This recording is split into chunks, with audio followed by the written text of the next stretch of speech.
আল্লাহ পাক রব্বুল আলামিন ডাক দিয়ে বলে, বান্দা তুমি যদি ঈমানদার হইতে চাও, ঈমানদার হলো তারা, মুত্তাকি বান্দা হলো তারা, আল্লাযীনা ইউমিনুনা বিল গায়ব, যারা অদৃশ্য রবের উপরে ঈমান আনে।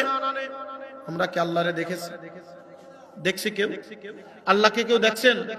এই চর্ম চক্ষু দ্বারা আল্লাহকে দেখা সম্ভব না। অনেক লম্বা চওড়া ঘটনা আছে। মুসা কালিমুল্লাহ একবার আল্লাহর কাছে ডাক দিয়ে বলেছিল, আল্লাহ আমি তোমাকে দেখতে চাই। আল্লাহ পাক ডাক দিয়ে বলছিলেন, লান তারানি, কখনোই তুমি আমাকে দেখতে পারবে না। এই চর্ম চক্ষু দ্বারা দেখা সম্ভব না। সংক্ষিপ্ত করে বলি, মুসা কালিমুল্লাহ নাসর বান্দা ডাক দিয়ে বলেন, আমি দেখবই দেখবো। আল্লাহ পাক রব্বুল আলামিন ডাক দিয়ে বলেন, বান্দা এ মুসা, তুমি যদি দেখতে চাও তাহলে তুমি ওই তুর পাহাড়ের দিকে একবার নজর দাও। যদি তোমার নজরটা ঠিক রাখতে পারো, ফাসাউফা তারানি, তাহলে তুমি আমাকে দেখতে পারবে। আর যদি নজর ঠিক না থাকতে পারো তাহলে তুমি আমাকে দেখতে পারবে না। আল্লাহ পাক রব্বুল আলামিন মুসা কালিমুল্লাহ আলাইহিস সালাতু ওয়াস সালামকে বলার সাথে সাথে বলে, আল্লাহ রেডি আমি। বলে, মুসা তুমি রেডি? বলে, হ্যাঁ রেডি। আল্লাহ পাক রব্বুল আলামিন সূরাতুল বাকারার ভিতরে ঘটনা এইভাবে নকল করে দিয়েছেন।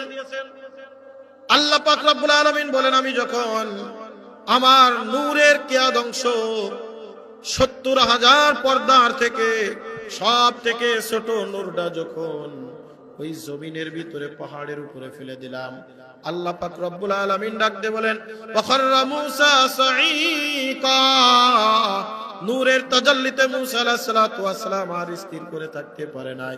মূসা আলাইহিস সালাতু ওয়াস সালাম আল্লাহর নূর দেখার সাথে সাথে চিৎকার মেরে বেহুশ হয়ে গেছে। আল্লাহর নূর দেখা দুনিয়ার চর্ম চক্ষু দ্বারা কোনোভাবে সম্ভব না। কথা বলেন ঠিক কি ঠিক না? আল্লাহ পাক রব্বুল আলামিন ডাক দিয়ে বলেন, আল্লাযীনা ইউমিনুনা বিল গায়ব, অদৃশ্য রবের উপরে যারা ঈমান আনে। এই চর্ম চক্ষু দ্বারা দেখতে পাও না, কিন্তু আল্লাহ দৃশ্যমান, কিন্তু আমরা দেখতে পাই না। এ নবীনগরের মুসলমান, অর্থাৎ কালেমার উপরে ইয়াকিন করো, কালেমার উপরে বিশ্বাস করো। এক নম্বরে কালেমার ভিত্তি, ইসলামের ভিত্তি হলো তুমি সাক্ষী দাও লা ইলাহা ইল্লাল্লাহ, আল্লাহ ব্যতীত কোনো মাবুদ নাই, ওয়া আশহাদু আন্না মুহাম্মাদান আবদুহু ওয়া রাসূলুহু, এবং এটাও সাক্ষী দিয়া দাও আল্লাহর হাবিব সাল্লাল্লাহু আলাইহি ওয়াসাল্লাম আল্লাহর পক্ষ থেকে প্রেরিত রাসূল। যারা এই কালেমাকে স্বীকার করেছে তারা হয়ে গেছে ঈমানদার। যারা এই কালেমা স্বীকার করে নাই তারা হয়ে গেছে বেঈমান, আবু জাহেল, উতবা, শাইবা। কথা বলেন ঠিক কি ঠিক না? আজও দেখবেন বাংলার জমিনে এক শ্রেণীর মানুষ আছে যারা কালেমাওয়ালা হয়েও আবু জাহেল, উতবা, শাইবার মতো ব্যবহার করে। কথা বলেন ঠিক কি ঠিক না? আবু জাহেল দুনিয়ার থেকে বিদায় নিয়ে গেছে। আবু জাহেলের কিছু চেলা চামুন্ডা দুনিয়ার ভিতরে আছে, তারা ভালো করে জানে এই কালেমাওয়ালা যখন মানুষ হয়ে যাবে, এই মানুষ যখন সাক্ষী দেওয়া শুরু করবে আল্লাহ ছাড়া কোনো মাবুদ নাই, আল্লাহর হাবিব মুহাম্মাদুর রাসূলুল্লাহ সাল্লাল্লাহু আলাইহি ওয়াসাল্লাম আল্লাহর পক্ষ থেকে প্রেরিত রাসূল, আল্লাহ ছাড়া কোনো মাবুদ নয়, হুকুম মানব কার? আরো জোরে বলেন। আল্লাহ ছাড়া কারোর হুকুম মানা যাবে? আল্লাহ ছাড়া কারোর পায়ে সেজদা করা যাবে? আল্লাহ ছাড়া কারোর কাছে চাওয়া যাবে? আল্লাহ ছাড়া কারোর কাছে বলা যাবে? সবকিছু কর্ণওয়ালার মালিক কে? একমাত্র আল্লাহ পাক রব্বুল আলামিন, হুয়ার রাজ্জাকুল আমিন। আরো জোরে। সবকিছু দেনেওয়ালার মালিক আমার আল্লাহ। আল্লাহ পাক রব্বুল আলামিন আমাদের জন্য কালেমার প্রথমে শিক্ষা রেখে দিয়েছেন, এ আমার বান্দারা রে, এই জমিনের ভিতরে তোমরা যখন চলে এসেছো, এই জমিনের ভিতরে তোমরা যখন অবস্থান করবে, এক নম্বরে স্বীকার করো লা ইলাহা ইল্লাল্লাহ, আল্লাহ ছাড়া কোনো মাবুদ নাই, আল্লাহর হুকুম অনুযায়ী দুনিয়ার ভিতরে জিন্দেগি যাপন করো। ওয়া আশহাদু আন্না মুহাম্মাদান আবদুহু ওয়া রাসূলুহু। কেমনে করবে? কেমনে করবে? কালেমার দ্বিতীয় নম্বর মিসরা মুহাম্মাদুর রাসূলুল্লাহ। কালেমার দ্বিতীয় নম্বর মিসরার ভিতরে কার তরিকায় করবে, কোন নিয়মে করবে? আল্লাহ পাক রব্বুল আলামিন আমার আপনার জন্য যত হুকুম আকাম নাজিল করেছেন, আমার আপনার জন্য যত বিধান নাজিল করেছেন, আল্লাহ পাক রব্বুল আলামিন কোরআনের ভিতরে বলেছেন নামাজ কায়েম করো, কি কর, যাকাত দাও, হজ করো, রোজা রাখো, দান সদকা করো, পর্দা পুশিদা করো, হালাল রিজিক খাও, হারাম পথে চলো না। আল্লাহ পাক আদেশ করেছেন, আল্লাহ পাক নিষেধ করেছেন, আমর করেছেন, হুকুম করেছেন, আবার নাহি অর্থাৎ নিষেধ করেছেন। আল্লাহ পাক বলেছেন নামাজ পড়ো, কিন্তু কিভাবে নামাজ পড়বো এটা কি কোরআনে আছে? কি বলেন আছে? কিভাবে পড়বো এটা আছে? নাই। কিভাবে পড়বো নাই। আল্লাহ পাক রব্বুল আলামিন বলেন আকিমুস সালাহ ওয়া আতুজ যাকাত, তোমরা নামাজ পড়ো, সালাত আদায় করো, সালাত কায়েম করো এবং যাকাত প্রদান করো। যাকাত কেমনে দিব এটা কি বিস্তারিত কোরআনে আছে? নাই। আছে? কোরআনে বিস্তারিত নাই। বিস্তারিত বলবে তরিকাকার মুহাম্মাদুর রাসূলুল্লাহ, আল্লাহর হাবিব। পুরা 23 বছর জিন্দেগি। কয় বছর? কথা বলেন, কয় বছর? আল্লাহর হাবিব কত বছর বয়সে দুনিয়ার থেকে বিদায় নিয়েছেন বলেন তো? 63 বছর। 63 বছর বয়সে দুনিয়ার থেকে বিদায় নিয়েছেন। তার ভিতরে নবুয়ত প্রাপ্তি হয়েছেন কত বছর বয়সে? 40 বছর বয়সে নবুয়ত প্রাপ্তি হয়েছেন। অর্থাৎ 40 বছরের আগে আল্লাহ রাসূলের উপরে কোনো হুকুম আকাম বিধান আল্লাহ পাক দেন নাই। আল্লাহ পাক দিয়েছেন নবুয়ত প্রাপ্তির পর থেকে কোরআনুল কারীম নাজিল শুরু হয়েছে। 40 বছর বয়স থেকে শুরু করেছেন 63 বছর বয়স পর্যন্ত, অর্থাৎ দীর্ঘ 23 বছর পর্যন্ত। কথা বলেন ঠিক কি ঠিক না? আল্লাহ পাক রব্বুল আলামিন কোরআনুল কারীমের ভিতরে আকিমুস সালাম, নামাজ আদায় করো, ওয়া আতুজ যাকাত, যাকাত প্রদান করো।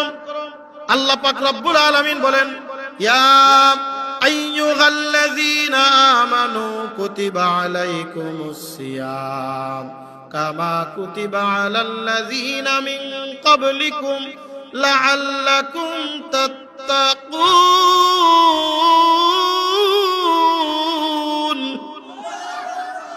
আল্লাহ পাক রব্বুল আলামিন বলেন বান্দা, আমি তোমাদের উপরে মাহে রমজানের রোজাগুলিকে ফরজ করলাম। এইবার বলেন এই রোজা কেমন রাখবো, রোজার ভিতরে কি কি হুকুম আছে, রোজার ভিতরে কি কি নিষেধ আছে, বিস্তারিত আল্লাহ পাক রব্বুল আলামিন আল্লাহর হুকুম কোরআনের ভিতরে রাখে নাই। আল্লাহ পাক রব্বুল আলামিন এই কারণে কালেমার ভিতরে মিসরা দিয়েছেন 2টা, কালেমার ভিতরে পঙ্ক্তি দিয়েছেন 2টা। 1 নম্বর লা ইলাহা ইল্লাল্লাহ, আল্লাহ ব্যতীত কারোর হুকুম মানা যাবে? কথা বলেন যাবে? আল্লাহর হুকুম মানো।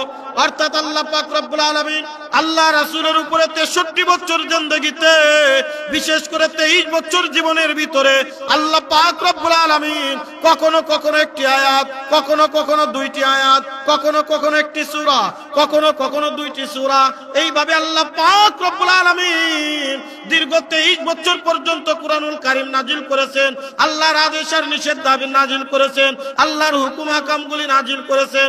আল্লাহ পাক রব্বুল আলামিন ডাক দিয়ে বলে বান্দা আমার হুকুম অনুযায়ী তোমার জিন্দেগি যাপন করো। কেমনে আমার হুকুম পালন করবা, কেমনে আমার আদেশ পালন করবা, কেমনে আমার নিষেধ থেকে পরহেজ থাকবা। এ বান্দা তোমার নিজের মন চাই জিন্দেগির মতো না, তোমার যেমনি ইচ্ছা তেমন করে না। কালেমার 2 নম্বর মিসরা ওয়া আশহাদু আন্না মুহাম্মাদান আবদুহু ওয়া রাসূলুহু। জোরে কোন আল্লাহু আকবার। কালেমার 2 নম্বর মিসরা দিয়ে আল্লাহ পাক রব্বুল আলামিন ডাক দিয়ে বলে এ বান্দা কেমন করে তুমি আমার হুকুম মানবে? তোমাদের উপরে আমি যে নবী এবং রাসূল প্রেরণ করেছি, তোমাদের উপরে যে নবী প্রেরণ করেছি, রাসূল প্রেরণ করেছি, এই নবী এবং রাসূল গোটা 63 বছর জিন্দেগির ভিতরে যেভাবে আমার হুকুম আকামগুলি পালন করেছেন, যেইভাবে আমার হুকুম আকাম মেনে চলেছেন, যেইভাবে আমার হুকুম আকাম বাতায় দিয়েছেন, যেইভাবে আমার হুকুম আকাম মেনে চলার কথা বলেছেন, আল্লাহ পাক রব্বুল আলামিন দ্বিতীয় মিসরা দিয়া বুঝাইতে চেয়েছেন, আমার হুকুম মতো জিন্দেগি যাপন করো। কেমনে জিন্দেগি যাপন করবা? মুহাম্মাদুর রাসূলুল্লাহ, মুহাম্মাদুর রাসূলুল্লাহ নিয়ম আর পথ দেখানো অনুযায়ী। যেরকম সুবহানাল্লাহ। তাহলে আমরা আল্লাহর হুকুম কি নিজের মন চাইভাবে মানবো নাকি রাসূলের তরিকা অনুযায়ী মানবো? কথা বলেন। রাসূলের তরিকা অনুযায়ী মানবো, রাসূলের তরিকা অনুযায়ী মানবো না নিজের পক্ষ থেকে নিজের মতো করে না। আল্লাহ রাসূল যেভাবে চলার কথা বলেছেন, যেভাবে চলার জন্য বলেছেন, ঠিক ওইভাবে আমার আপনার জিন্দেগি পালন করতে হবে। কথা বলেন ঠিক কি ঠিক না? বন্ধুরে আমার, এইবার আসেন ইসলামের ভিত্তি। 1 নম্বর তাহলে আমরা জানলাম, সর্বপ্রথম ইসলামের ভিত্তি, একজন মানুষ যখন দাবি করবে আমি মুসলমান,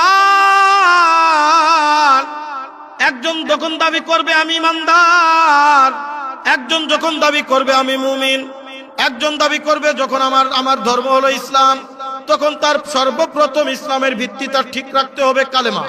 কি ঠিক? কালেমা যদি ঠিক না থাকে তার নেক আমল কোনো কাজে আসবে? কথা বলেন। তার নেক আমল, একজন লোকের ভিতরে কালেমা নাই কিন্তু দান করে, এমন অনেক হিন্দু বৌদ্ধ খ্রিস্টান আছে না, যে দান, অনেক দান সৎকার করে। কি কন করে? কি করে না? এরকম অনেক হিন্দুরা, বৌদ্ধরা, বেজাতিরা এরকম অনেক দান সৎকার করে। আমরা বলি এই দান সৎকার যতক্ষণ পর্যন্ত তার ইসলামের মূল ভিত্তি কালেমা না হবে, কালেমার উপরে না আসবে, ততক্ষণ পর্যন্ত এই দান সৎকার তার কোনো কাজে আসবে। এই জন্য কালেমা ঠিক, জগৎ ঠিক। কালেমা ঠিক নাই, জগতের কোনো কিছুই আমার আপনার ঠিক নাই। আমার নামাজ ঠিক নাই, ইবাদত ঠিক নাই, কোনো কিছুই ঠিক নাই যদি ইসলামের মূল প্রথম ভিত্তি কালেমা ঠিক না থাকে। কথা বলেন ঠিক কি ঠিক না? এই কালেমার মূল নাম হলো ঈমান। কালেমার নাম কি? ঈমান। কালেমার নাম কি? ঈমান। 4 কালেমা মুখস্থ আছে কার কার? মাশাআল্লাহ, আলহামদুলিল্লাহ। হাত নামান, হাত নামান, হাত নামান। আলহামদুলিল্লাহ। আমরা অনেকে এমন আছি দাবি করি ইমানদার মুসলমান, কিন্তু আমার আপনার 4 কালেমাটাই ঠিক মতো জানি না। কথা বলেন ঠিক কি ঠিক না? আমি আপনি যদি কালেমার উপরে ঈমান আনবো, যদি নাই জানি ঈমান আনবোটা কেমনে? নামাজ ভঙ্গের কারণ আছে না নাই? নামাজ ভঙ্গের কারণ কয়টা? নামাজ ভঙ্গের কারণ হলো 19টা। ঈমান ভঙ্গের কারণ আছে। এ বান্দা, আজকে আমরা নামাজ ভঙ্গের কারণ মুখস্থ রাখি, ঈমান ভাঙার কারণ আমার আপনার জানা নাই। আমার ঈমান যদি ঠিক না থাকে, ইসলামের মূল প্রথম ভিত্তিটা যদি আমার ঠিক না থাকে, ওর নামাজ পড়ে কি হবে? ওর ইবাদত করে কি হবে? দান সদকা করে কি হবে? ওর হজ করে কি হবে? ওর যদি কালেমায় ঠিক না থাকে, ওর কোনো কিছুতেই কাজ আসবে না। কথা বলেন ঠিক কি ঠিক না? আল্লাহর হাবিব সাল্লাল্লাহু আলাইহি ওয়াসাল্লামকে এই পৃথিবীর জমিনের ভিতরে, দুনিয়ার মানুষদের ভিতরে সব থেকে, কাফেরদের ভিতরে সব থেকে বেশি ভালোবেসেছেন, মহব্বত করেছেন আল্লাহ রাসূলের চাচা আবু তালেব। আল্লাহ রাসূলের চাচা আবু তালেব আমার নবীকে এত মহব্বত করেছেন, এত ভালোবেসেছেন। আমার নবী ছোট্টকালে মা বাবা হারিয়েছেন, জন্মের আগে বাবাকে দুনিয়ার জমিনে দেখতে পাই নাই। আমার নবী দুনিয়ার থেকে আসার আগে আল্লাহর নবীর বাবা দুনিয়ার থেকে বিদায় নিয়ে গেছে। আমার নবী মায়ের গর্ভে আসলেন, মা আমেনার গর্ভে 5 বছর পর্যন্ত মা দুনিয়ায় বেঁচে ছিলেন। মায়ের স্নেহ আদর পেয়েছেন, বাবার স্নেহ পান নাই, বাবার আদর পায় নাই। ছোট্টকালে আমার নবী যখন খেলাধুলা করতে যাইতেন, সন্ধ্যাবেলায় যখন এলাকার মানুষের বাবারা নিতে আসতো আমার নবীকে কেউ নিতে আসে না। সিরাত ইবনে হিশামের ভিতরে ঘটনা এভাবে নকল করা হয়। একদিন আমার নবী সন্ধ্যা হয়ে গেছে, মাঠের ভিতরে কান্নাকাটি করে ডাকছে, আব্বা জান, আব্বা জান। আমার খেলার সাথীরা সবাই যার যার বাবার হাত ধরে ধরে বাড়িতে চইলা গেল। কই আমার বাবা তো আমারে কোনোদিন নিতে আসে না। মা আমেনার কাছে কে জানি সংবাদ পৌঁছায়, আমেনারে তোমার এতিম সন্তান আব্দুল্লাহর বেটা তোমার সন্তান ওই পাহাড়ের পথদেশে ওই জঙ্গলের কাছে সন্ধ্যা ঘনিয়ে আসছে, কান্নাকাটি করে বাবা বাবা বলে। মা আমেনা এক দৌড় দিয়া চইলা গেছে, মুহাম্মদ কেন কাঁদো কেন কাঁদো? ডাক দে বলে, আম্মা জান, আমরা যখন একসাথে খেলাধুলা করি আমার খেলার সাথীদেরকে কত সবার বিরাই বাবা এসে হাত ধরে নিয়ে যায়। ও আম্মা জান, আমার বাবা কই, বাবা কই? আমার তো কোনোদিন আমার বাবা নিতে আসে নাই। মা আমেনা একেবারে চোখের পানি টপ টপ টপ টপ করে ফলাইয়া দিছে। এই মাইক ঠিক করে, কি করে আর বেটা কি করে এগুলো? মা আমেনা চোখের পানি টপ টপ করে ফেলা দিছে। ডাক দে, মুহাম্মদ রে, তোর বাবা এই দুনিয়ার থেকে বিদায় নিয়ে গেছে জন্মের আগে, কেমনে তোর বাবা তোরে নিতে আসবে? আল্লাহর হাবিব সাল্লাল্লাহু আলাইহি ওয়াসাল্লাম 5 বছর বয়সে মার আদর্শ হক থেকে বঞ্চিত হয়ে গেলেন, মাকে হারিয়ে দিলেন। এইবার দাদা আব্দুল মুত্তালিবের কাছে লালিত পালিত হইতে থাকলেন। 8 বছর বয়সে দাদা আব্দুল মুত্তালিব দুনিয়ার থেকে বিদায় নিয়ে চলে গেলেন। এই 8 বছর বয়স থেকে চাচা আবু তালেব আল্লাহর হাবিবের দায়িত্ব নিলেন। অনেক লম্বা চওড়া ইতিহাস, যেহেতু আমার আলোচনার বিষয়বস্তু এদিকে না, এ কারণে আমি এদিকে আমার লম্বা চওড়া আলোচনা নিয়ে যাব না। শুধু উদাহরণ দিয়ে বোঝানোর জন্য উদাহরণ দিতে হয়, তাই একটি দিতে হবে। চাচা আবু তালেব আমার নবীকে এত মহব্বত করতেন, ভালোবাসতেন। আমার নবীর দ্বারা কোনোদিন কোনো কার্যক্রম করায় নাই, কোনো কাজ করায় নাই। আমার নবীকে কোনোদিন কটু কথা বলেন নাই। আমার নবীকে কোনোদিন একটা কাজ বলেন নাই, এইটা করো এইটা আনো। যদি কেউ বলেছেন তার উপরে হুমকি ধুমকি দিয়েছেন, খবরদার আমার ভাতিজাকে কোনো কিছু বলতে পারবা না। বাবা হারা এতিম সন্তান ভাতিজা, আমি তার দ্বারা কোনো কিছু করাইতে পারবো না। হয়তো বা বাবার আদর দিতে পারবো না, কিন্তু বাবার মায়া তো আমি কিছুটা দিতে পারবো। এ বন্ধু, গভীর মনোযোগ। আমার নবী 40 বছর বয়সে যখন নবুয়ত প্রাপ্তি হইলেন, দুনিয়ার সমস্ত মানুষ প্রায় আমার নবীকে ছেড়ে চলে যায়। চাচা আবু জাহেল, উতবা, সাইবা পর্যন্ত ছেড়ে চলে গেল। আল্লাহ রাসূলের অকথ্যভাবে নির্যাতন করে, গালিগালাজ করে, কিন্তু চাচা আবু তালেব কোনোদিন আমার রাসূলকে ছেড়ে যায় নাই। এমনকি শিয়াবে আবি তালেবের ভিতরে আমার নবীকে 3টা বছর পর্যন্ত কারাবদ্ধ করে রেখেছিলেন। মক্কার কাফিররা চুক্তিবদ্ধ করেছিল না, এই মুহাম্মাদের সাথে যারা সম্পর্ক রাখবে তাদের সাথে কোনো বিবাহ শাদী হবে না, কথাবার্তা হবে না, তাদের সাথে কোনো লেনদেন মুআমালাত মুআশারাত হবে না। এরপরে আবু তালেব আমার রাসূলকে ছেড়ে যায় না, ক্ষুধার যন্ত্রণায় কাতর হয়ে গেছে। আমার নবীকে ছেড়ে কোনোদিন যায় নাই, আমার নবীর কালেমা পড়ে নাই। এ বন্ধু, গভীর মনোযোগ। এইবার আমার মূল আলোচনার বিষয় আসেন। যেদিন চাচা আবু তালেব দুনিয়ার থেকে বিদায় নিয়ে যাবে, হযরত জিবরিল আমিন আল্লাহর হাবিবের কাছে এসে ডাকতে বলেন, ইয়া রাসূলুল্লাহ, ইয়া হাবিবাল্লাহ, খবর শুনলাম আপনার চাচা আবু তালেবের হায়াত শেষ, আপনার চাচা আবু তালেব দুনিয়ার থেকে বিদায় নিয়ে চলে যাবে। আল্লাহর হাবিব এইবার আস্তে আস্তে চাচা আবু তালেবের ঘরের ভিতরে গেলেন। যা দেখে চাচা আবু তালেব বিছানার উপরে শোয়া, মরণাপন্ন অবস্থায়, কঠিন রোগে আক্রান্ত। চক্ষুটা বন্ধ করে চাচা আবু তালেব শুয়ে আছে। আমার নবী আস্তে আস্তে আল্লাহ রাসূল সাল্লাল্লাহু আলাইহি ওয়াসাল্লাম চাচা আবু তালেবের মাথার কাছে গিয়া বসলেন। চুলের ভিতরে আঙ্গুলটা এরকম বিলি দিচ্ছেন। আমার নবীর চোখের থেকে টপ টপ টপ টপ করে পানি ঝরে পড়তেছে। হঠাৎ করে এক ফোঁটা পানি চাচা আবু তালেবের কপালের উপরে যে যখন পড়ছে, আবু তালেব এরকম মাথাটা উঁচু করে দাঁড়ায় আছে। উঠে বসার চেষ্টা করে। আমার নবী ডাক দিয়ে বলে, না চাচা যান, আপনি এই অবস্থা তেমন একটা ভালো না, বসবেন না, বসবেন না। ডাক দিয়ে বলে, ভাতিজা গো, আমি তো যতদিন পর্যন্ত সুস্থ ছিলাম আমি তোমারে কোনোদিন কোনো কষ্ট পাইতে দেই নাই। আমি তোমার সামনে ঢাল স্বরূপ দাঁড়িয়েছিলাম। কোনদিন তোমার উপরে কেউ আঘাত করুক আমি সহ্য করতে পারি নাই। এ ভাতিজা মুহাম্মদ, আমি যদিও তোমার বাবার আদর দিতে পারি নাই, কিন্তু আমি চেষ্টা করেছি আমার ভাই আব্দুল্লাহর মতো তোমাকে স্নেহ করার জন্য, মায়া মোহাম্মত করার জন্য। তোমার চোখের পানি দেখলে আমি চাচা আবু তালেব সহ্য করতে পারি না, তোমার চোখে পানি দেখলে আমার সহ্য হয় না। এ মোহাম্মদ বলো, তোমারে কে কষ্ট দিয়েছে? তুমি কেন আজকে চোখের পানি ফেলা কাঁদো গভীর রজনীতে? আমার নবী ডাক দিয়ে বলে, চাচা যান, আজকে দুনিয়ার কারুর জন্য কাঁদি না, আজকে দুনিয়ার কারুর জন্য চোখের পানি ফেলাই না, আজকে আমি চোখের পানি ফেলাইতেছি একমাত্র আপনার কারণে।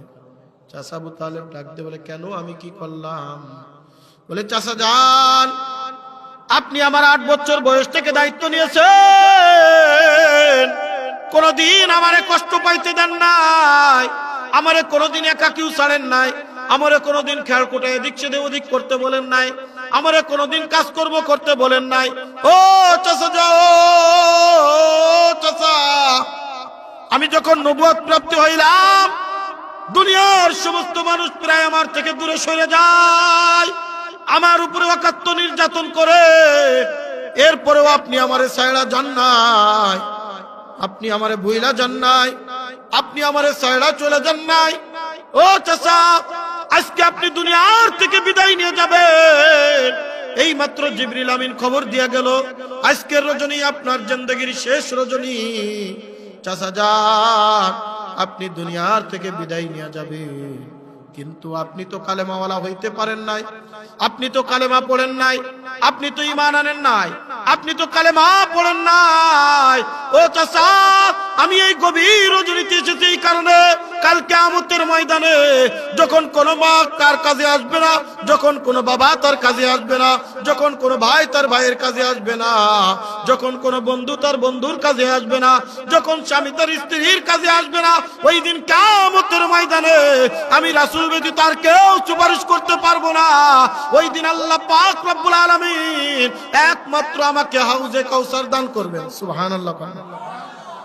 ইন্না আ'তাইনাকাল কাউসার ফাসাল্লি লিরাব্বিকা ওয়ানহার ইন্না শানিআকা হুয়াল আবতার।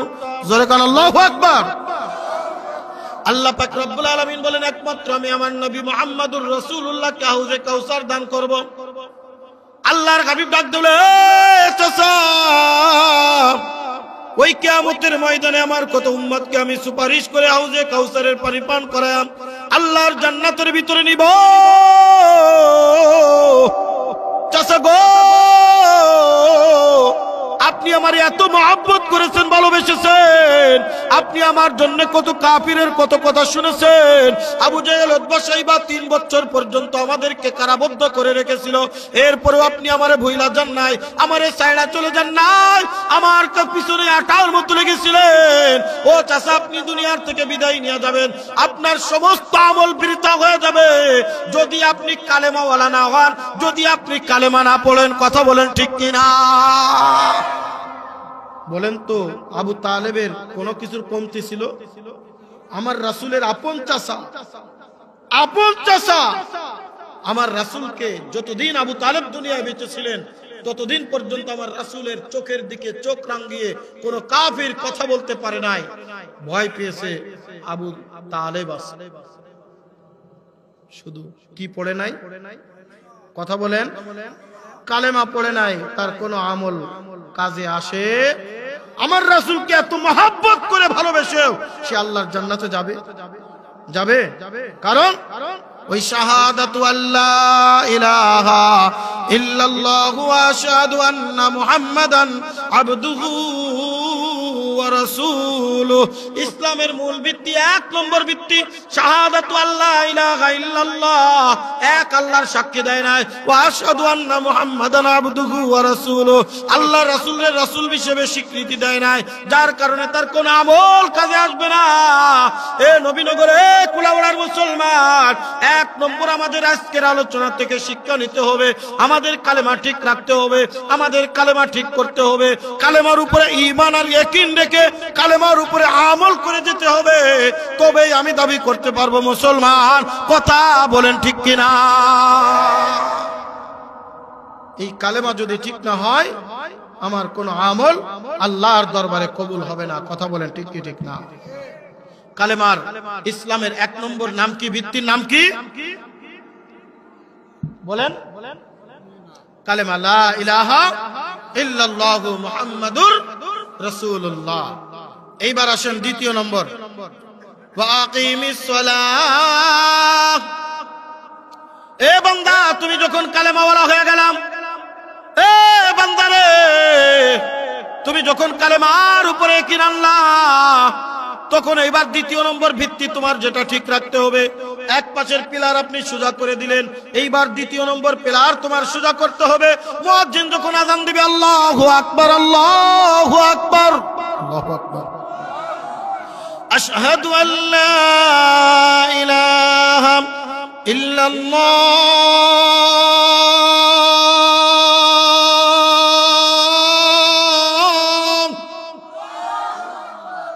মুয়াজ্জিন যখন আযান দিয়ে দিবে, তুমি যখন কালেমাওয়ালা হয়ে গেলা, এক নম্বর খুঁটি ঠিক রাখলা, এইবার তোমার দ্বিতীয় নম্বর খুঁটির কাছে চইলা যাও। ওয়া আকিমিস সালাহ। খেয়াল করবে, খুব খেয়াল দিবেন। একটা হলো নামাজ পড়া, আর একটা হলো নামাজ কায়েম করা। ইকরা মানে কি? পড়া। ইকরা মানে আকরিউস সালাহ, মানে নামাজ পড়ো। আকিমিস সালাহ, নামাজ কায়েম করো। নামাজ আকিমুস সালাহ মানে নামাজ পড়ো না, নামাজ কায়েম করো। কায়েম কাকে বলে এবার বুঝতে হবে আমাদের। নাম দিয়েছে তাফসীরুল কুরআন মাহফিল। এইজন্য মূল মুলাক্কাস কথাগুলি, নামাজ কায়েম করা কাকে বলে? আমি পড়লাম, আমার ছেলে নামাজ পড়লো না, আমার ঘরের বিবি নামাজ পড়ে না, আমার ভাই নামাজ পড়ে না, আমার চাচাতো ভাই নামাজ পড়ে না, আমার পরিবারের লোক নামাজ পড়ে না, আমার পাড়াপড়শি নামাজ পড়ে না, সেদিকে আমার কোনো খেয়াল নাই। আমি শুধু একা নামাজ পড়লাম, কিন্তু তাদেরকে নামাজের ব্যাপারে কোনো চেষ্টা প্রচেষ্টা কোনো কিছুই করলাম না। এই নামাজ পড়েও কোনো ফায়দা হবে? কথা বলেন। চমৎকার একটা ঘটনা শুনেন, কষ্ট হয় আপনাদের?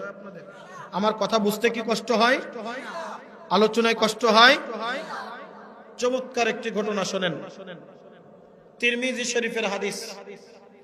আমরা এই দুনিয়ার জমিনে আসার আগে, এই পৃথিবীর জমিনে আমরা আসার আগে জমিনের ভিতরে বসবাস করেছে জিন জাতি। কোন জাতি? কথা বলেন, কোন জাতি? জিন জাতিকে আল্লাহ পাক রব্বুল আলামিন যখন ধ্বংস করে দিচ্ছেন, তাদের নাফরমানিতার কারণে, তাদের গুনাহের কারণে, তাদের অবাধ্যতার কারণে জিন জাতিকে যখন আল্লাহ পাক রব্বুল আলামিন ধ্বংস করে দিবেন, কোন এক জাতিকে ধ্বংস করে দিবেন, আল্লাহ পাক জিবরিল আমিনকে পাঠিয়েছেন, হে জিবরিল আমিন যাও, ওই জাতিকে তোমার ৭০,০০০ ডানার একটা ডানা মাটির তলদেশ থেকে নিয়া ওইটাকে উপুড় করে তাদের সবাইকে সমূলে ধ্বংস করে দাও। হযরতে জিবরিল আমিন গেলেন। বন্ধুরে আমার গভীর মনোযোগ, হযরতে জিবরিল আমিন যে দেখে আল্লাহর একজন বড় বুজুর্গ মানুষ। আমাদের হায়াত গড় আয়ু কয় বছর বলেন তো? ৬০ থেকে ৬৫। ৬০ থেকে ৬৫ হলো গড় আয়ু। ১০০ বছরের মানুষ খুঁজে পাওয়া বড় দুষ্কর। ৬০-৭০ বছর বয়স হলে মাজা কায়ত হয়ে যায়, যে কোনো মুহূর্তে বিদায় নেবে ভাব, এরকম অবস্থা। কথা বলেন ঠিক কি ঠিক না? কিন্তু জিন জাতি হাজার হাজার বছর এই দুনিয়ার জমিনে বেঁচে থেকে গেছে।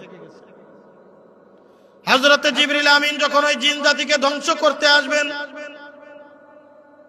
কিতাবের ভিতরে রেখে তিরমিজি শরীফের হাদিস, জিন জাতি এসে দেখে পাহাড়ের একেবারে চূড়ায় একজন বড় বুজুর্গ জিন আল্লাহর ইবাদতে সেজদার ভিতরে লেগে আছে, যেই জায়গায় সেজদা করে ওই জায়গায় সেজদার চিহ্ন পড়ে গেছে, একবার কপালে দাগ পড়ে গেছে, ওই জায়গায় একটু গর্ত হয়ে গেছে।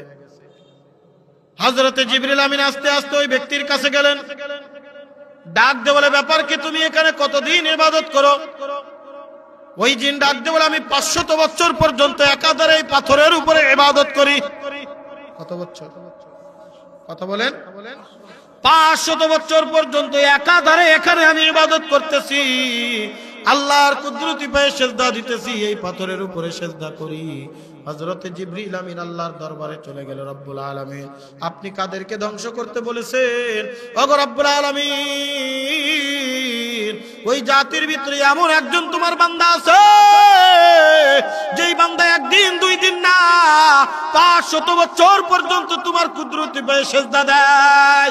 ওগো আল্লাহ, আমি যখন ওই পর্দায় কলেজ ইউনিভার্সিটিতে লেখাপড়া করি, আছে না নাই? নিজে তো মসজিদে 5 ওয়াক্ত নামাজ পড়ে তাহাজ্জুদ গুজারি, এদিকে বউ বেপরদাগিরি হয়ে অন্যর বাড়িতে ঘুরে বেড়ায়, আছে না নাই? আবার উনার শুরুতে নামের শুরুতে আলহাজ আর হাজি সাহেব না কইলে রাগ হয়, কি আছে না? আমার মাদ্রাসার একদিন একজনের চিঠি দিব, চিঠি দেওয়ার সময় উনার নাম লিখছি, মনে করেন একটা নাম লিখে দিলাম, জনাব মোহাম্মদ অমুক সাহেব। চিঠিটা নিয়ে যখন উপরের খামের উপরে নাম পড়ছে, চিঠিটা চাল মারি ভেঙে ফেলে দিয়েছে। আমি তো ভয় পেয়ে গেছি, কি ব্যাপার? বলে নামটা ঠিক করে লিখে আসেন। আমি তো পুরা টাস্কি মেরে গেলাম, ভয় পেয়ে গেলাম। জনাব লিখলাম, মোহাম্মদ লিখলাম, ভুল করলাম কোথায়? পরে এবার একজন বলতেছে, হুজুর উনি হজ করে আসছে। যাই হোক, এবার আরেকটা ওই খামটা ফেলাই দিলাম, আরেকটা নতুন খাম নিয়ে উপরে লিখতেছি, জনাব আলহাজ মোহাম্মদ অমুক সাহেব। কি লিখলেন এগুলা? আমি তো ভয় পেয়ে গেছি, কিও আলহাজ লিখলাম, এরপরেও কেন ফেলাই দিল? এবার বলতেছে, আপনি নাম লিখতে পারেন না, তাহলে চিঠি দিতে আসছেন কেন? আমি বললাম, হুজুর আসলে আমার ভুল হয়ে গেছে ভাইজান, মাফ করে দিয়েন, আমি তো বুঝতে পারি না আপনার নাম কিভাবে লিখতে হবে, একটু বলে দেন। বলে লেখেন, জনাব আলহাজ মোহাম্মদ অমুক হাজী সাহেব। অমুক কি সাহেব? আলহাজ লিখেছি, তাতে হয় না, শেষে হাজী সাহেব লিখতে হবে। ওই হাজী সাহেব, তুমি হজ করে হাজিরা দেনা তসবি টেপো, এদিকে তোমার মেয়ে অন্য জায়গায় মোবাইল টেপে। কতক্ষণ? এই হজের কোনো ফায়দা নাই, এই হজ আল্লাহর দরবারে কবুল হবে না যতক্ষণ পর্যন্ত তোমার পরিবার পরিজনকে, নিজে পরিবার নিজে বাঁচবা, নিজে হাল পরিবারদেরকে না বাঁচাবা। এই নামাজ পড়তে পড়তে কপাল ছুলে ফেলে দিবা, এই নামাজ তোমার ফায়দা দিবে না। কথা বলেন ঠিক কিনা? ও আনফুসাকুম ওয়া আহলিকুম নারা। আল্লাহু আকবার। আল্লাহ পাক রব্বুল আলামিন বলেন, নিজে জাহান্নামের আগুন থেকে বাঁচো, তোমার আহাল পরিবার পরিজনকে জাহান্নামের আগুন থেকে বাঁচাও। এ কুলাউড়া মৌলভীবাজারের মুসলমান, গভীর মনোযোগ। ইসলামের 2 নম্বর স্তম্ভ, ইসলামের 2 নম্বর ভিত্তি হলো নামাজ। কি কথা বলেন? 1 নম্বর হলো ঈমান, 1 নম্বর কালেমাওয়ালা হলো ঈমান, 2 নম্বর হলো নামাজ। আল্লাহ পাক রব্বুল আলামিন কোরআনুল কারীমের ভিতরে সবথেকে বেশি নামাজের কথা বলেছেন। আকিমিস সালাহ, আকিমিস সালাহ, আকিমিস সালাহ। হে বান্দা, নামাজ পড়ো, নামাজ পড়ো, নামাজ পড়ো। একজন বান্দা যখন ঈমানদার হয়ে যাবে, তার সর্বপ্রথম কাজ হবে তার নামাজ আদায় করা। তার কাজ কি? কারণ আল্লাহর হাবিব বলেন, আল্লাহর হাবিব সাল্লাল্লাহু আলাইহি ওয়াসাল্লাম ডাকতে বলেন, আউয়ালু মা ইউহাসাবু বিহিল আবদু ইয়াউমাল কিয়ামাতিস সালাহ। কিয়ামতের ময়দানে সর্বপ্রথম বান্দার নামাজের হিসাব হবে। বান্দা, তুমি যদি নামাজের হিসাব সঠিকভাবে দিয়া যাইতে পারো, আল্লাহ পাক রব্বুল আলামিন অন্যান্য হিসাব বান্দার জন্য সহজ করে দিবে। বান্দা, তুমি যদি নামাজের হিসাব না দিতে পারো, অন্যান্য হিসাবও তোমার জন্য বড় কঠিন হয়ে যাবে। বন্ধুরে আমার, অনেক লম্বা চওড়া ইতিহাস, অনেক লম্বা চওড়া আলোচনা, বলতে গেলে রাত পার হয়ে যাবে, নামাজের আলোচনা শেষ হবে না। অতি সংক্ষিপ্ত আকারে মুক্তাসার মুলাক্কাত ভাবে দুই একটি কথা বলে যায়। আল্লাহর হাবিব সাল্লাল্লাহু আলাইহি ওয়াসাল্লাম ইবনে মাজাহ শরীফের ভিতরে হাদিসটা নকল করা হয়েছে। আল্লাহর হাবিব সাল্লাল্লাহু আলাইহি ওয়াসাল্লাম বলেন, মান হাফাযা আলাস সালাম আকরামাহুল্লাহু তাআলা বিখামসি খিসাল ইউরফাউ আনহু যিকুল আইশ ওয়া আযাবিল কবর। আল্লাহর হাবিব সাল্লাল্লাহু আলাইহি ওয়াসাল্লাম বলেন, দুনিয়ার জমিনের ভিতরে আমার যেই সমস্ত উম্মত 5 ওয়াক্ত নামাজের গ্যারান্টি দিবে, যেই সমস্ত উম্মত 5 ওয়াক্ত নামাজ জামাতের সাথে সঠিকভাবে আদায় করবে, আল্লাহ পাক রব্বুল আলামিন ওই বান্দাকে 5টা পুরস্কারে পুরস্কৃত করে দিবেন। জোরে কোন সুবহানাল্লাহ। একটা মানুষের দুনিয়ার থেকে কিয়ামত পর্যন্ত জান্নাতে যাওয়ার আগ পর্যন্ত 5টা বড় বড় ঘাটি। কয়টা? জোরে কোন কয়টা? ইসলামের স্তম্ভ কয়টা? মানুষের বড় বড় ঘাটি কয়টা? কিয়ামতের ময়দানে বান্দার প্রশ্ন করবে কয়টা? এই 5এর হিকমত যদি সময় পাই পরে বলবো ইনশাআল্লাহ। আল্লাহর হাবিব ডাক দিয়ে বলেন, আমার উম্মতেরা রে, তোমরা যদি আল্লাহ পাক রব্বুল আলামিনের দেওয়া 5 ওয়াক্ত নামাজ জামাতের সাথে সঠিকভাবে আদায় করে নিতে পারো, আল্লাহ পাক রব্বুল আলামিন তোমার দুনিয়ার থেকে শুরু করে নিয়ে জান্নাতে যাওয়ার আগ পর্যন্ত বড় বড় যে 5টা ঘাটির 5টা বড় বড় বিপদ আছে, ওই বিপদ থেকে আল্লাহ পাক রব্বুল আলামিন সহজ করে দিয়ে তোমাকে উদ্ধার করে দিবে। আল্লাহর হাবিব বলেন, দুনিয়ার ভিতরে মানুষের সবথেকে বড় বিপদ কোনটা বলেন তো? রিজিক। কোনটা? রিজিক। বলেন তো, একজন মানুষের যদি অঢেল সম্পদ থাকে, অঢেল রিজিক থাকে, ওই লোকটাকে আর কষ্ট করবে? ওই লোকটাকে ভ্যান চালাবে, ঠেলা চালাবে? হ্যাঁ, বলবে আমার রিজিকের অভাব নাই, আমি কেন এগুলো কাজ করব? আমি তো 5তলা বিল্ডিং এ এসির ভিতরে বসে থাকবো। কথা বলেন ঠিক কি ঠিক না? আল্লাহর হাবিব বলেন, মান হাফাযা আলাস সালাম আকরামাহুল্লাহু তাআলা বিখামসি খিসাল। যেই বান্দা দুনিয়ার জমিনের ভিতরে 5 ওয়াক্ত নামাজের গ্যারান্টি দিবে, আল্লাহ পাক রব্বুল আলামিন এই দুনিয়ার জমিনের ভিতরে সর্বপ্রথম যেই বড় ঘাটি, সর্বপ্রথম যেই বড় বিপদ, সর্বপ্রথম যেই বড় পেরেশানি, রিজিকের পেরেশানি আল্লাহ পাক রব্বুল আলামিন দূর করে দিবে। এই বান্দার কোনো রিজিকের পেরেশানি থাকবে না, আল্লাহ পাক রব্বুল আলামিন উত্তম রিজিকের ফয়সালা করে দিবে। সূরাতুল জুমার ভিতরে আল্লাহ পাক রব্বুল আলামিন ডাক দিয়ে বলেন, ফাইজা কুযিয়াতিস সালাতু ফান্তাশিরু ফিল আরদি ওয়াবতাগু মিন ফাযলিল্লাহ ওয়াযকুরুল্লাহা কাসীরান লাআল্লাকুম তুফলিহুন। وَإِذَا رَأَوْا تِجَارَةً أَوْ لَهْوًا انفَضُّوا إِلَيْهَا وَتَرَكُوكَ قَائِمًا قُلْ مَا عِندَ اللَّهِ خَيْرٌ مِنَ اللَّهْوِ وَمِنَ التِّجَارَةِ وَاللَّهُ خَيْرُ الرَّازِقِينَ।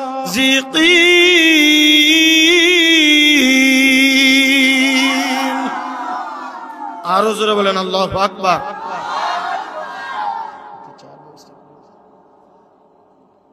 আল্লাহ পাক রব্বুল আলামিন সূরাতুল জুমার শেষ 2 আয়াত আল্লাহ পাক রব্বুল আলামিন বলেন, এ বান্দারে, তুমি যখন এই দুনিয়ার জমিনের ভিতরে নামাজ শেষ করবা, কি শেষ করবা?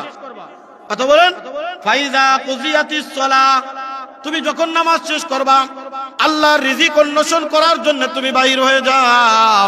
আল্লাহ পাক রব্বুল আলামিন ডাক দিয়ে বলেন, আমি আল্লাহ পাক রব্বুল আলামিন, তুমি যদি নামাজ পড়ে রিজিক অন্বেষণের জন্য রাস্তায় বাইর হও, তুমি যদি নামাজ আদায় করে আল্লাহর রিজিক অন্বেষণ করার জন্য রাস্তায় যাও, আল্লাহ পাক রব্বুল আলামিন বলেন, এ বান্দারে, এই নামাজের বদৌলতে, নামাজের বরকতে আমি আল্লাহ পাক রব্বুল আলামিন তোমার উত্তম রিজিকের ফয়সালা করে দিব।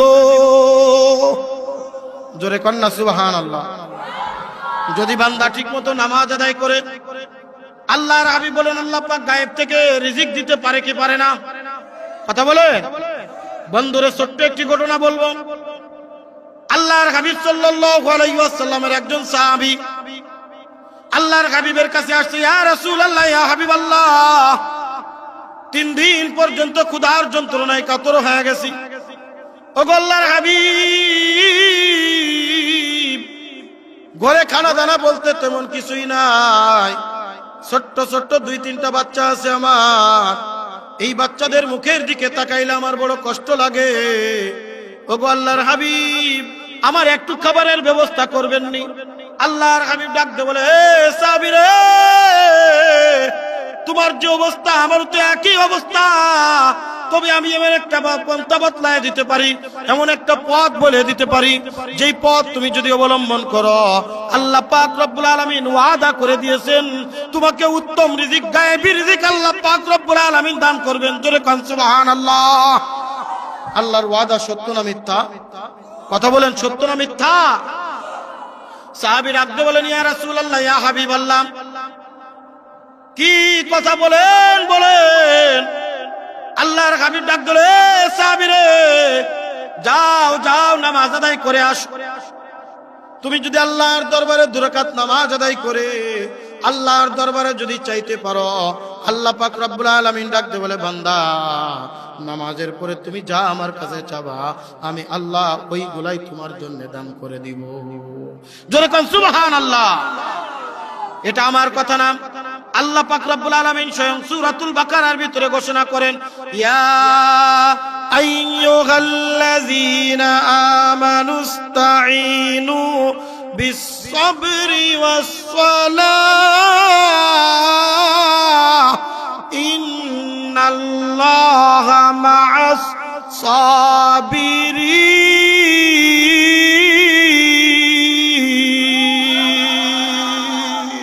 আরো জোরে বলেন আল্লাহু আকবার।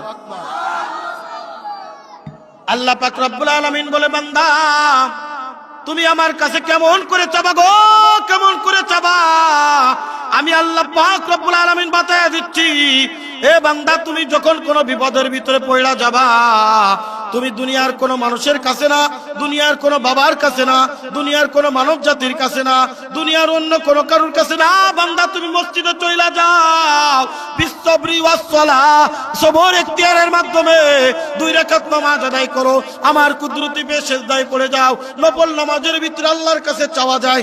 সুবহানাল্লাহ।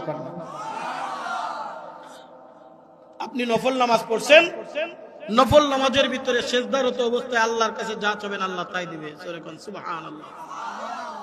আল্লাহ পাক রব্বুল আলামিন ওয়াস-সালাহ বলেছেন, নামাজের ভিতরে চাও। এ বান্দা, সালাতুল হাজাত নামে 2 রাকাত নামাজ আদায় করো। কি নামাজ? রিজিকের অভাব হবে না, শিখে রাখেন, লিখে রাখেন, রেকর্ডিং করে রাখেন, মুখস্থ করে রাখেন। এই আমলটা যদি আমি আপনি করে যাইতে পারি, কিয়ামত পর্যন্ত আল্লাহ হায়াত দিবে, হায়াতে রিজিকের কোনোদিন অভাব হবে। এই কারণে দেখবেন 1,50,000 বেতন পায়, তারপরেও মাস গেলে কর্জ করা লাগে। আপনার এই মসজিদের ইমাম সাহেবের বেতন কত? 5,000। মাশাআল্লাহ। সিলেটের মানুষ 5,000 দেয়, আমার তো দেখলেও বিশ্বাস হয় না। লন্ডন এলাকার মানুষ 5,000 দেন কে? 5,000 টাকায় বর্তমানে 1 কেজি গরুর গোশের দাম 800 টাকা। কি কন? গরুর গোশ খাইতে পারবে কোনোদিন? না, বইটার বোর কি দেবে, ছেলে মেয়ে কি দেবে, নিজেক নাচ খাইবে? কমপক্ষে একটা সংসার পরিচালনার জন্য সর্বনিম্ন 30,000 টাকা দরকার। কথা কন ঠিক কিনা? চাইলের যে দাম, ডাইলের যে দাম, মনীষের যে দাম, আমার আফসোস লাগে। ওই যে ডিশ লাইন নিয়ে আসছে, ডিশ লাইন চিনেন তো? বিদেশি চ্যানেল দেখার জন্য ডিশ লাইন আনছে, প্রত্যেক মাসে 300 থেকে 350 টাকা বিল, মাসের 5 তারিখ হইলে দিয়া দেয়, যায় দিয়ে আসে। যদি বিলটা, যদি কারেন্ট ওই লাইনটা কাইটা দেয়, অথচ দেখবেন মসজিদের ইমাম সাহেবের বেতন বাবদ 50 টাকা চান্দা ধরেছে, ওই চান্দা 5 মাস বাকি। কথা কয় না? আজ সমাজের ভিতরে সব থেকে অবহেলিত পাত্র হলো মসজিদের ইমাম। সেদিন ফেসবুকে একটা সুন্দর কথা লেখা দেখলাম, বর্তমান সময়ে অল্প দামে, 10 বছর আগের দামে কোনো কিছুই পাওয়া যায় না, কিন্তু 3টা জিনিস 20 বছর আগে যে দামে পাওয়া যায় তো এখনো সেই দামে পাওয়া যায়। একটা হলো মসজিদের ইমাম, 2 নম্বর হলো মাদ্রাসার শিক্ষক, 3 নম্বর হলো আরবি টিউশনির মাস্টার। কথা কয় না? আপনাদের লন্ডনি সিলেটি অঞ্চলে মানুষ যদি 5,000 টাকা দিই, তাইলে ওই আমাদের যশোরের গরিব অঞ্চলের মানুষ কি কইতো? ওই হুজুরের বেতন দিতাম না, হুজুর আমাকে দিক। কি কন?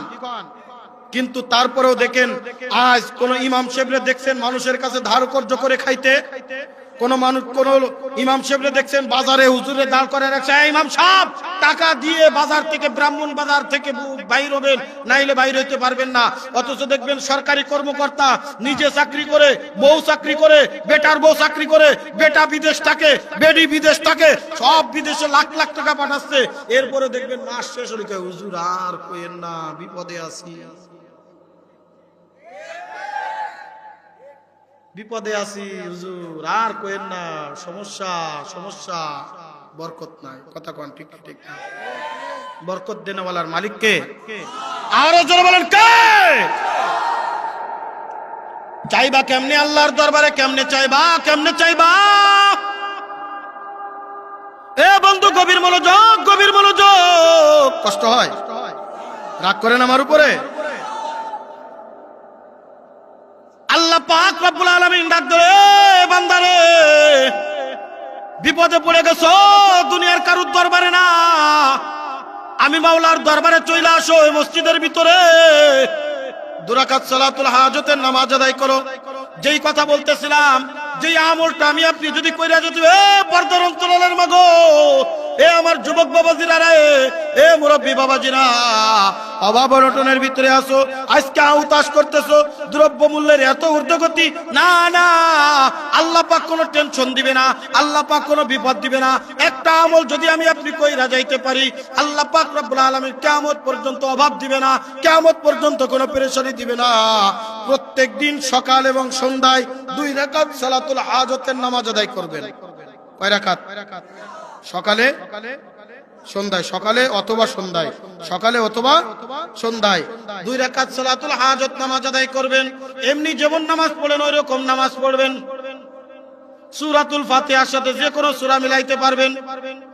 দ্বিতীয় রাকাতের রুকুতে অথবা সিজদায়, কথা মনে রাখবেন, দ্বিতীয় রাকাতে 1 রাকাত তো পড়ে ফেললেন, এইবার দ্বিতীয় রাকাত শেষ রুকু অথবা শেষ সিজদার ভিতরে একটু সময় নেবেন, আল্লাহর দরবারে ডাক দেব, এ মালিক গো, হাজাতুন নামাজ আদায় করলাম তোমার দরবারে, আমি এই বিপদের ভিতরে আছি। বিপদের কথা উল্লেখ করে আল্লাহর কাছে চাইবেন। আল্লাহ পাক রব্বুল আলামিন ডাক দিয়ে বলেন, ইয়া আইয়ুহাল্লাযীনা আমানুস্তাঈনু বিস-সাবরি ওয়াস-সালাহ ইন্নাল্লাহা মা'আস সাবিরিন।